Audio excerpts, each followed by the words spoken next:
to learn about the factors that affect the induction motor, and we will try to solve a problem upon the formulas what we have learned. So basically, in an induction motor, if you see, so how the power is getting set up in an induction motor is due to the air gap that is between the uh, stator and the rotor magnetic fields.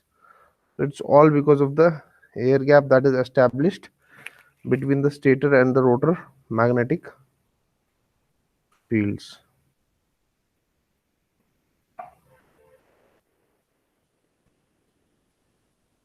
Wait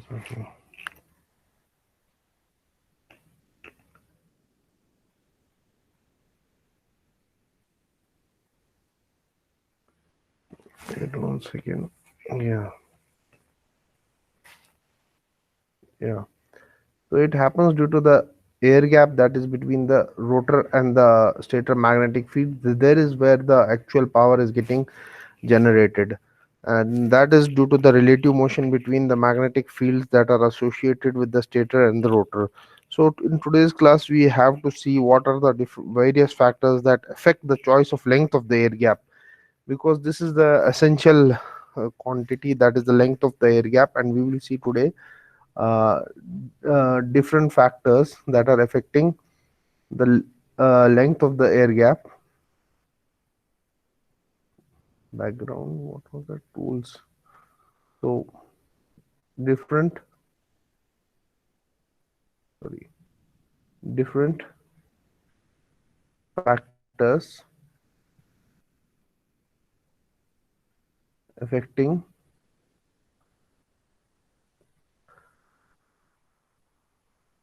length of air gap. So what are the different factors that affect the length of air gap of induction motor? IM means induction motor. So what are the different factors that, if we see what are these factors that affect the length of the air gap? So among these factors, we have to go for number one thing is the first factor that will affect the length of the air gap would be the first factor that would be your, can anybody tell me which factor you feel the first factor? This would be your power factor. So power factor, how does it essentially, what it does to the length of the air gap? See, it should be, see, the mmf required, see, essentially in all the induction machine we have seen, it has got a relation with mmf, flux density and area. So we can see that the mmf required to send the flux through the air gap is directly proportional to the product of flux density and the air gap length. So that is basically the mmf what is required. mmf, that is your symbol, this mmf, it's represented by this simple symbol, required to send the flux through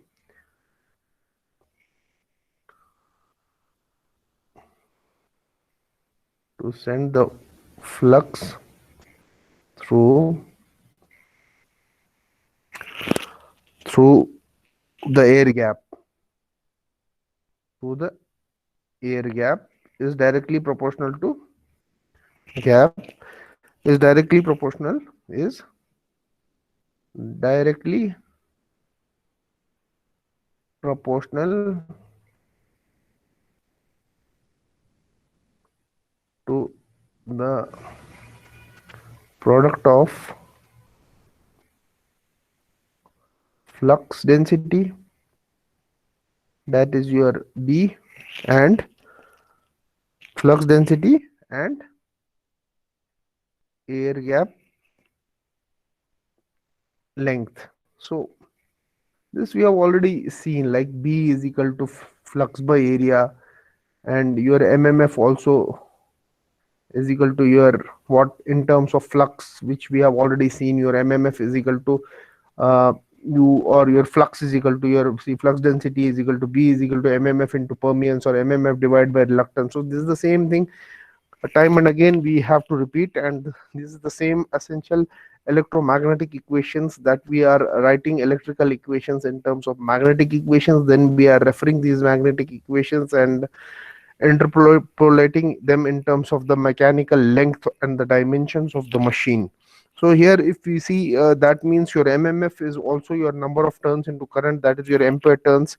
So here we can establish this is equal to a factor that is called the average flux density Bg, your current, and there are certain variables like kg. Okay, how much mmf it would take over the statistical data collected over the years. It's found out that your ampere turns, this ampere turns, okay, atg, you can say ampere turns is equal to 80,000 80,000 into bg, that is your average flux air gap density. Why it's not into ig into kg. So this is an essential formula that will establish now. So what happens is that you can see that, see what happens is the length of the air gap, which primarily see here, now you can see the ig. So this ig is determined by the length of air gap lg. So this is length of air gap. So to see this, we will see a phasor notification. So in phasors, if you want to write, so I will draw a phasor. So how do we establish that? See, if the length of the air gap determines the magnetizing current drawn by the induction machine. So see, if your length of the air gap increases, what will happen is your current increases. If the current increases, your ampere turns will increase. Ampere turns will increase, then automatically your magnetizing current will increase. So let's go for some phasor diagram to elaborate more. Let's draw a phasor diagram. So here I'm drawing on the horizontal axis my voltage and on the vertical axis my current. So let me start. I'll get for a more straighter line. Let's see if we have a line over here. No line they are not providing. So okay, let's clear this frame.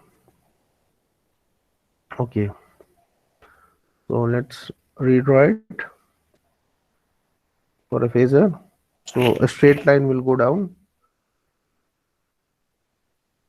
Okay, and another line that with red I will be for the current, that would be my horizontal for my current. So this is for the voltage out here, and this is for the current. So uh, essentially this represents the flux. Okay, flux in magnetic terms, your flux is representing your current, whereas your voltage is representing your emf. So this is my stator voltage and stator current. In other terms, I can write my stator current. Let me represent this by is. This is the total. So now I have to establish my magnetic current, my loss component of the current. Okay, so how do I establish this? So in order to establish this, let me draw okay, from this black. So let's see, the this is the no load current till here. Let's take till here, and this is the stator current, the interaction of the rotor current here with the yellow I am drawing. Okay, this is also with black, so no problem. With the green I'll draw. Okay, this is the net current now. This over here is the net current, and see the net current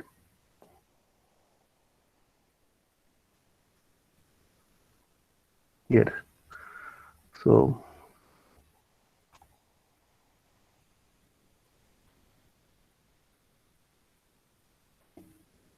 this is my net current here, which has been joined by these two quantities. So here if I see down here, so this is the This is my IM, this is my magnetizing component of the current, and this is the loss component of the current. So I'm taking two cases. Case one I have to represent, and case two I will be representing. So this is the first case. Okay.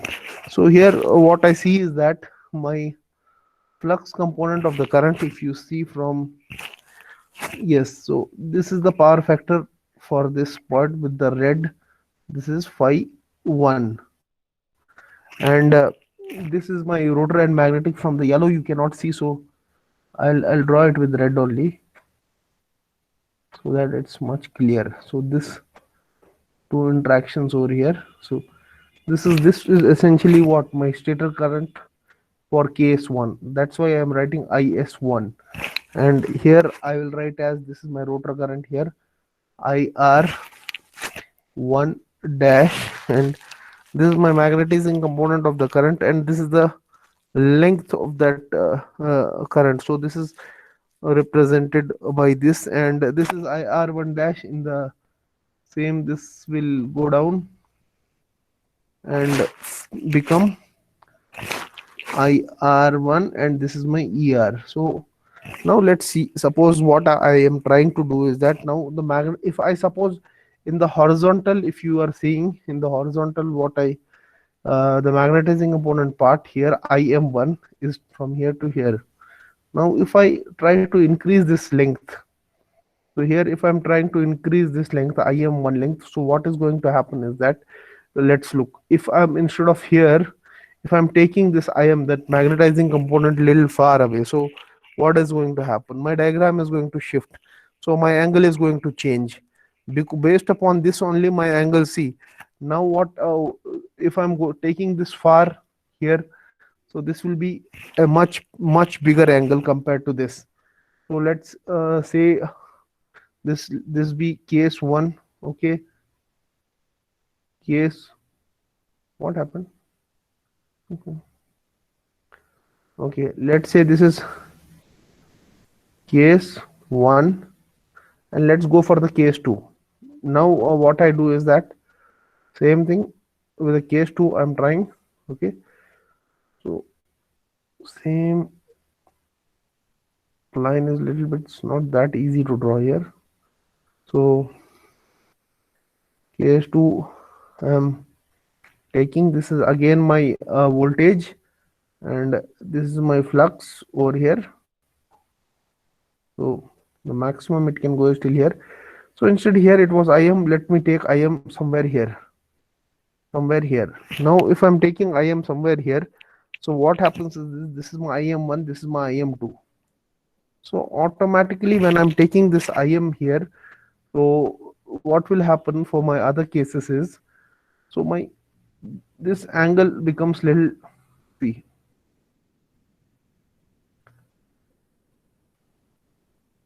so the angle over here will be much bigger compared to this angle. This angle is much bigger, and other cases will, other stuff will follow.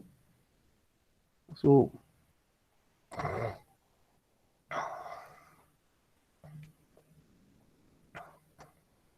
so let's, the other step, this is my, obviously this is my VS, and this is my stator side of the current, this is represented by my flux. So what I do is that same thing here also, I'll be doing the same thing. So here my, this is my stator 1 current, my stator 2 current would be somewhere here, and here, and from here I get this IS2, and I have my rotor side of the current, that is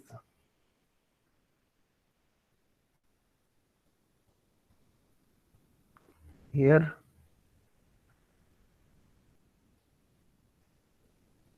I R2 dash, and this same thing will go down, I R2, and this is my ER1, this was ER2, this is ER1, ER2. So we'll just have a look at these diagrams. So when we are looking at these diagrams, so my phi 1 was this, now here my phi 1 is, in this case my phi 2 is this. So essentially what happens is this, from this these two diagrams, you please have a look at these two diagrams. See what happens is that it is the length of the air gap which primarily determines the magnetizing current. So we can see from the length of the air gap. So where is the length of the air gap? So here it is the length. This length over here, we can say this is my air gap length. This is represented by IL1, this length, and here it is represented by IL2. So this is the length of the air gap.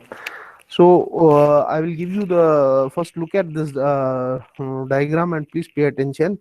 See what happens is that the length of the air gap primarily determines the magnetizing current drawn by the machine. So basically what happens is that if we increase the length of the air gap, so automatically what happens, your ampere turns will increase. So here you saw the length of the air gap we have increased. Im1 is less than Im2. You can see that Im1, or we can say Im2 is greater than Im1. So if the length of the air gap, that is IL1, is less than IL2, so what inference we can make is that if we are increasing the length of the air gap, so our magnetizing current is increasing.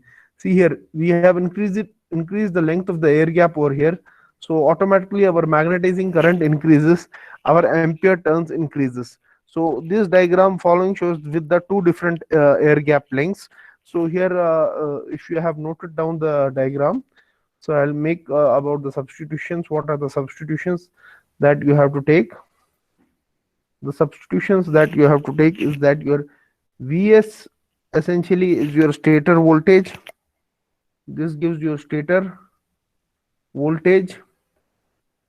Your phi is your air gap flux. That is, this is your air gap flux. Flux.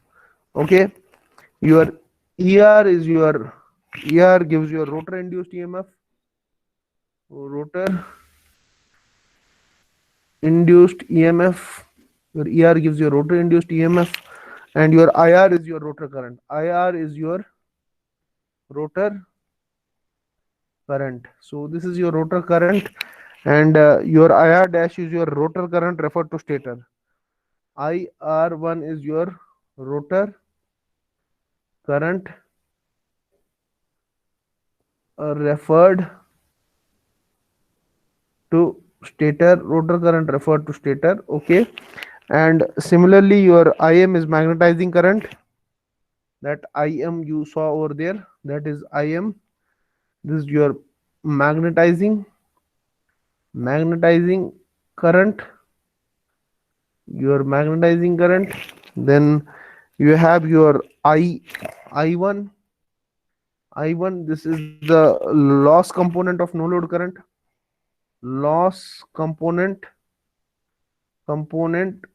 of no load current.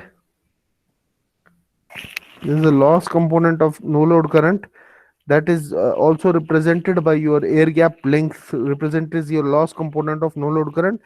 And I naught, which is here, yeah, in the previous slide I just forgot. Yeah, here it would, yeah, no, it is there, I naught 1. This is here I02. Okay, so yeah, I naught 1 and I02. So your I naught is essentially what? I naught is your no load current. No load current. No load current. Your Is is your stator current. Is is equal to stator current. So this is your stator current. So essentially your phi is the phase angle between stator voltage and stator current. So this is like the voltage Vs and Is. So this is the, see, Vs and Is1 here, also Vs and Is2 here. So what is your phi? Your phi is equal to, tell me, no, stator phi is equal to phase angle between stator voltage and stator current. So this is phase angle between stator voltage and stator current. So this is your stator current. Now subscriptions 1 and 2. So here see this 1 and 2, that subscriptions which I have made, like I not 1 and I not 2, refer to two different cases of induction motor with different air gap lengths. This refer to two different cases of induction motor with varying air gap length. So these are the two cases of induction motor. So see, what we noticed is that if I am increasing my air gap length, so if the length of the air gap, see, if I represent this by I L1, okay, or so I L1, basically length of the air gap is given by this IG. If I'm increasing this air gap length, so what happens is that your power factor would go down, cos phi will go down. See here, power factor is going down. See, if the angle is becoming more, see, cos 0 is equal to 1. If cos 90 is equal to 0, here the angle is more. So your power factor would be less. Here the angle is less. Your power factor would be more. So this is the meaning of this thing. If you are increasing the length, and what happens is that your overload capacity. What is the overload capacity? That is already I have told you. Can anybody tell overload capacity? Overload capacity is essentially what? It is defined as the ratio of the maximum output to the rated output. Means the rated capacity of a machine is the what capacity it can take, and the maximum output means with the efficiency and all that thing taken into account, power factor taken into account, that is the maximum output it can attain. For example, if you make a transformer of 500 kVA, so that does not mean it will give you 500 kilowatts of power. So if you are making a transformer of 500 kVA, so that does not equal to 500 kilowatt. It would be equal to, in power, if you have to write, then you have to write this 500 into power factor. So now if your power factor usually is around 0.8, usually it's 0.8, in some cases maximum it goes to 0.9. So the power you can get is around 400 kilowatt. At the max you can get 450 kilowatt. So that is your maximum output. So that is your maximum output, whereas your rated output was 500. So the overload capacity would mean overload capacity is defined, it is defined as the ratio of maximum output to the rated output. So this is your overload capacity.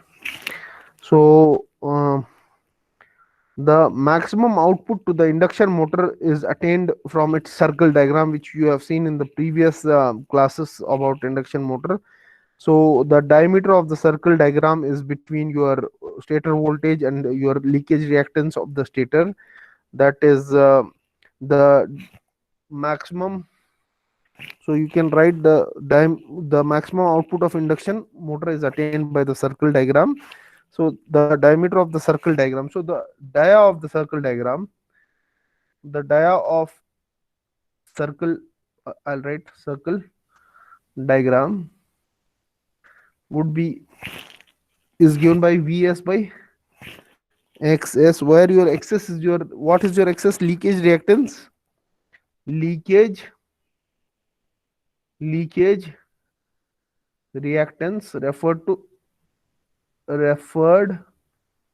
to stator side. So refer to stator. So now what happens is that if excess is decreased, diameter will increase, because if excess is now because your if excess is decreased, your diameter will increase.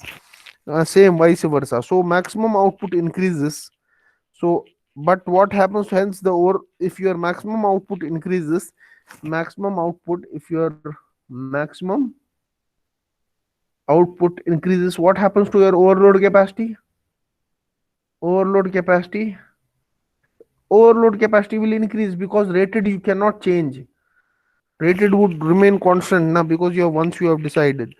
So if the length of the air gap is increased, the leakage reactance would decrease and overload capacity would decrease. So what happens if length of air gap we increase? So what happens? Dia decreases. So overload capacity, load capacity decreases. So these are some certain inference we have to make. And there is one more important thing that is governing the air gap power, that is the pulsation loss. So what happens, the pulsation loss is basically with larger length of air gap, there is a variation of reluctance due to slotting, and this variation is little small. So in the teeth of the slots, that is the stator slots, there would occur pulsation loss, and which is produced essentially because of the variation in the reluctance of the air gap, and air gap as it gets reduced. So therefore, if you are trying to increase your air gap length or your air gap current, your pulsation loss will decreased. So there are pulsation loss. There is another factor, that is unbalanced magnetic pull. So if your air gap length is very small, even a small deflection of the shaft would produce a large irregularity in the length of the air gap. And what happens is that it produces a large unbalanced magnetic pull, which has the tendency to bend the shaft, and which results in the fouling of rotor. So that the rotor will start falling with respect to stator. So if you increase dramatically, slightly your length of the air gap, your unbalanced magnetic pull will decrease. So what we are making the inference is that, see, we cannot have a very large air gap. Okay, so if we have a large air gap, what happens is that, see, in case of a transformer, the air gap is small compared to the induction motor. In induction motor, there is a considerable air gap. Even in transformer, there is, which we cannot see, but it is in few millimeters, few they have kept inside. But in case of induction motor, it is more. So in certain ways, if your air gap is better, it will help you to counter your pulsation loss as well as your unbalanced magnetic pull. But at the same time, the efficiency of the machine will go. So if the efficiency of the machine is going, so it's a very careful choice between how much air gap you have to keep. You cannot keep it excessively large, and you cannot keep it very small, because if you are keeping it very less, although you will get an advantage, more efficiency, but you will have these problems of, because tooth losses would be there, there would be pulsation losses and unbalanced magnetic pull. So this pulsation loss is also taken into account, this pulsation loss. Now when I am talking about pulsation loss, what is it? So it is basically, as I gave you already. So what happens is that with larger length of air gap, so larger length of air gap, so if we keep a large length of air gap, what happens is that the variation of reluctance, so if we are increasing the length, reluctance will go down. So reluctance would be going down. So if the reluctance, see, last case also you saw V by XS. So if the reluctance is going down, so it will improve your what? It is going to improve the dia. So now here we have to see what will happen to the pulsation loss. So if the reluctance is going down, so what will happen? the tooth pulsation loss will occur, so which is produced due to variation in reluctance of air gap. So this loss can be reduced. uh, See, this loss can be reduced if you are keeping the air gap length little larger, because larger the air gap, reluctance will, and pulsation loss will decrease. But okay, same thing will happen with respect to your unbalanced magnetic pull.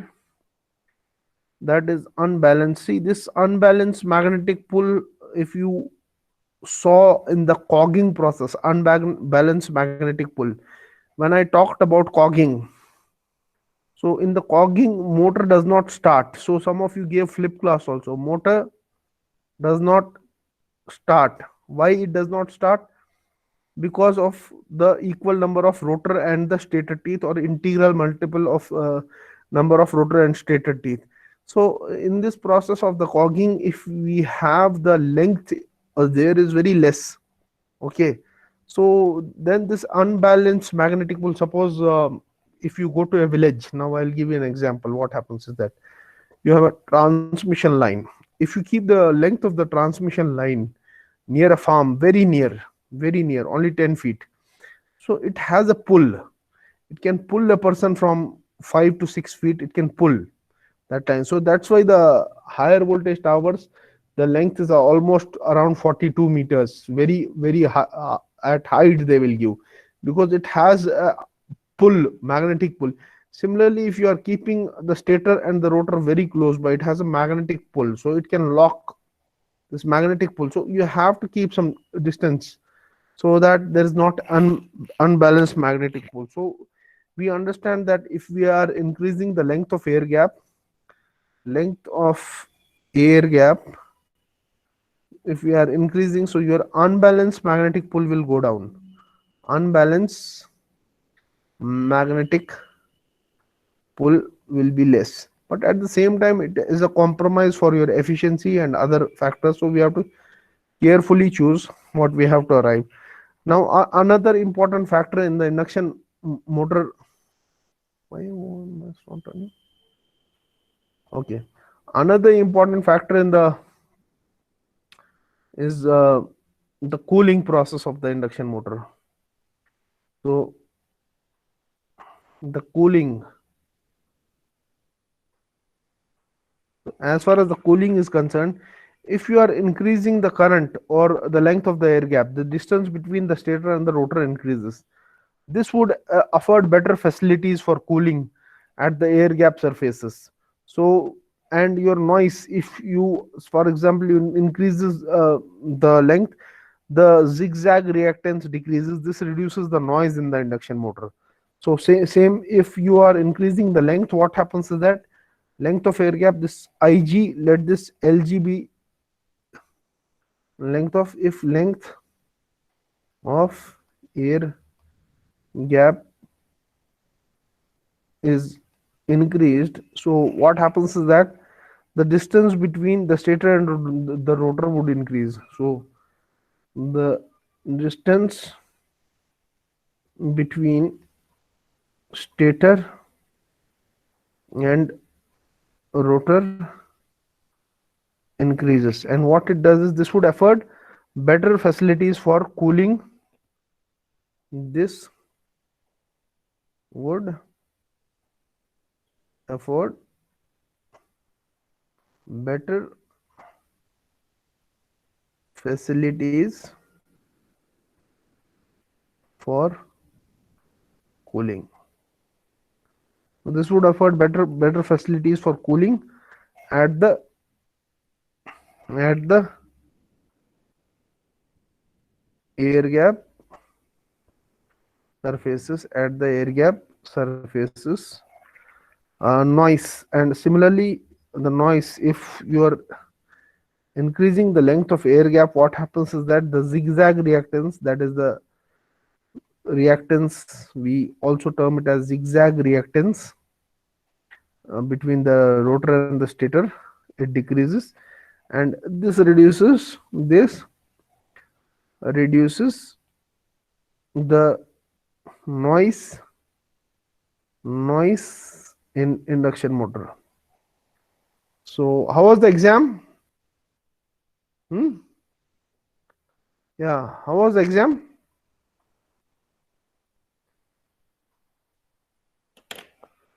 Ratika, Yes, sir. how was the exam? It is okay, sir. Anand, it was okay. Diksha TV? Diksha? Diksha? Yeah. Yes, sir. How was the exam? How did you feel exam? Did you do okay exam? Yes, sir. IIT 2 internal. How was it? It's okay, sir. Okay. Akansha? Akansha? Sir, Akansha? How did you feel? How was the exam? Second exam, IIT 2. It was okay, sir. It was lengthy, but Okay, lengthy. Huh? Kaushal Kumar. Kaushal Kumar. Kaushal Kumar. Kaushal Kumar. Kaushal Kumar is not there. Likhit. SN. Likhit. Monica. Monica BR. Monica BR. yes, sir. How did you feel the examination? Hmm? It was open book test, huh? It's okay, You sir. can only so you copied everything, huh? Hello? Yes, sir. Now everybody will say it is okay. It should be in the invigilation section like the normal exam. Then we can confirm whether it was okay or not. Hmm? So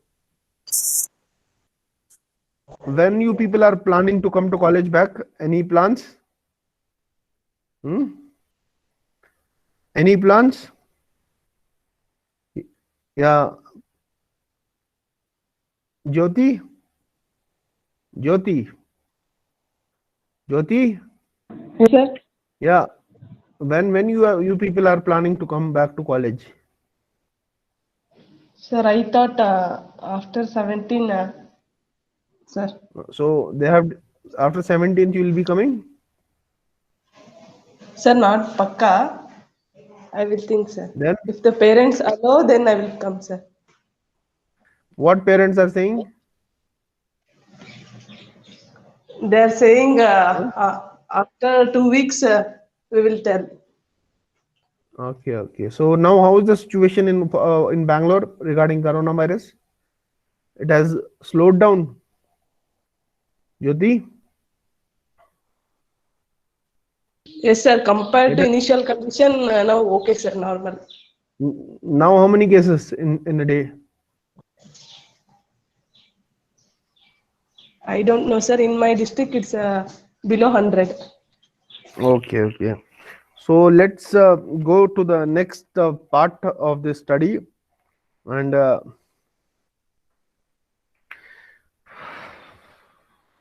okay.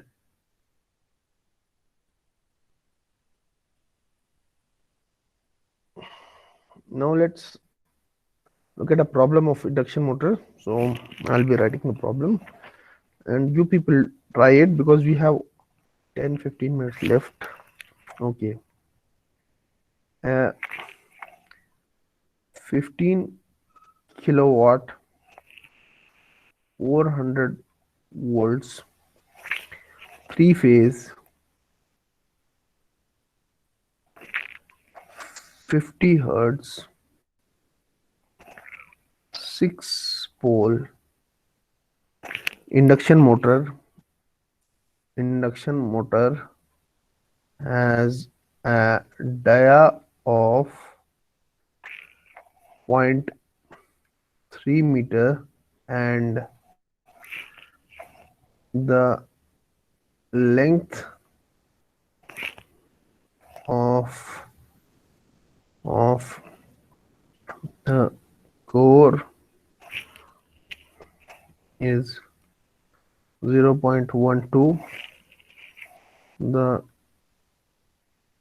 number of number of stator is 72 with 20 20 conductor per slot. Okay, per slot. The stator is delta connected. The stator is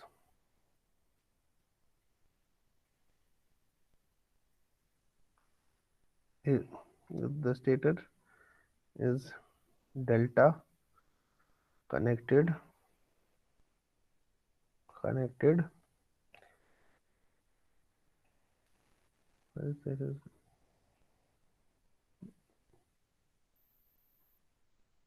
Okay, leave that. The stator is delta connected. Calculate calculate calculate the value calculate the value of magnetizing current magnetizing current per phase if the length of the air gap if the length of air gap if the length of air gap is 0.55 meter, the gap contraction factor, that is your kg, contraction factor is 1.2. Assume the required for assume the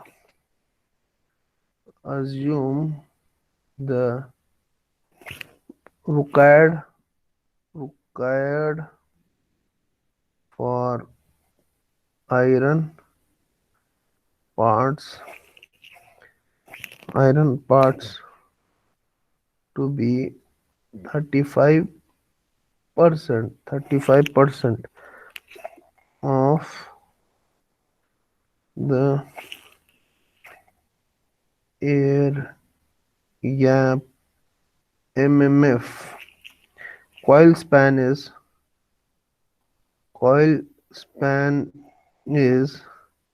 11 slots. So you have to go for this problem. So the number one factor that you have to calculate is your winding factor. So your winding factor is equal to your distribution factor into your pitch factor.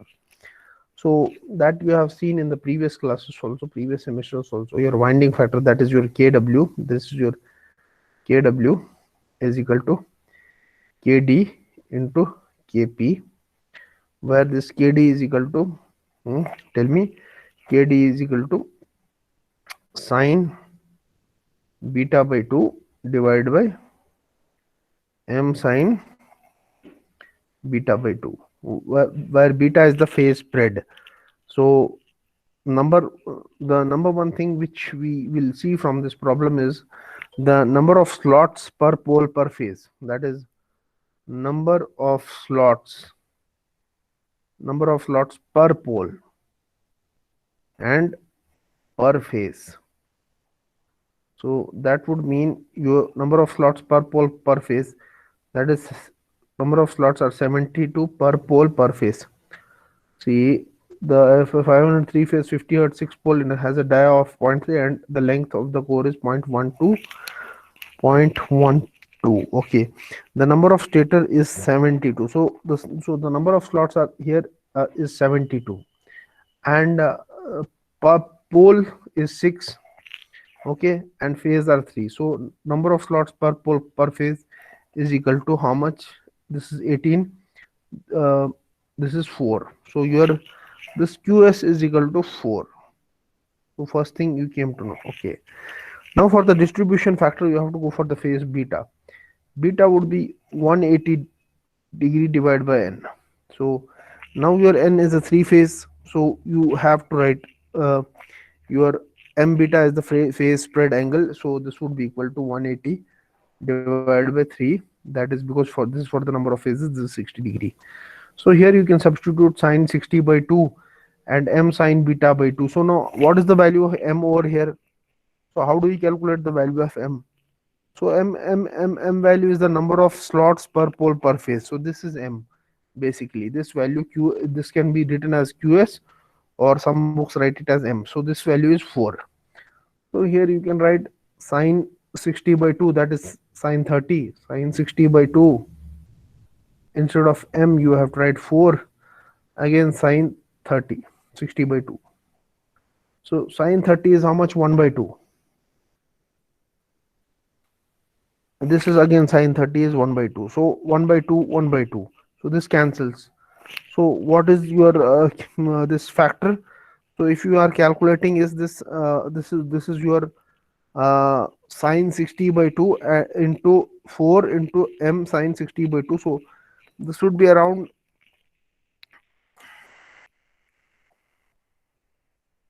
yeah, so this would be around how much? Tell me. This would be around 0.958. Huh? How much you are getting? I will give you an example how to do this. So once you are getting the value, and then after that you have to go for your pitch factor. So your pitch factor is cos alpha by 2. So how to calculate the value of alpha? So the coil span given there is 11 slots. If you go back, the coil span, that is 11 coil span given here is 11 slots. So you please take down this problem.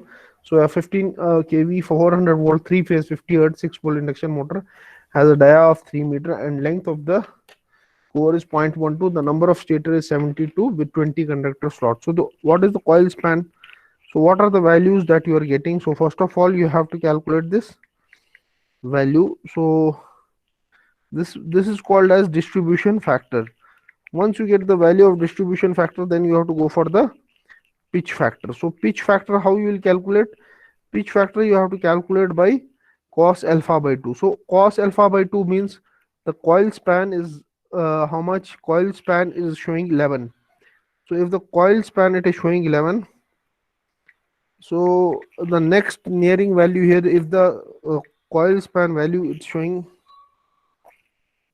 coil span, given coil span is 11 slots. So if you have to go for number of slots per pole, so the total number of slots are 72. That means number of slots per pole is 72 by 6. That means your number of slots per pole are 12. Whereas your coil span is only 11. So that means the total coil span, the winding is short pitched by one slot.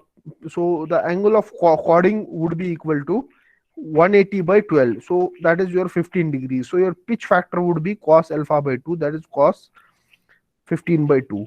So in this particular problem, if you have to go, you read this, your coil span. Now you have to calculate this value. This value you got from this particular equation sine m. So sorry, this is sine beta by 2 m sine. Okay, wait. Where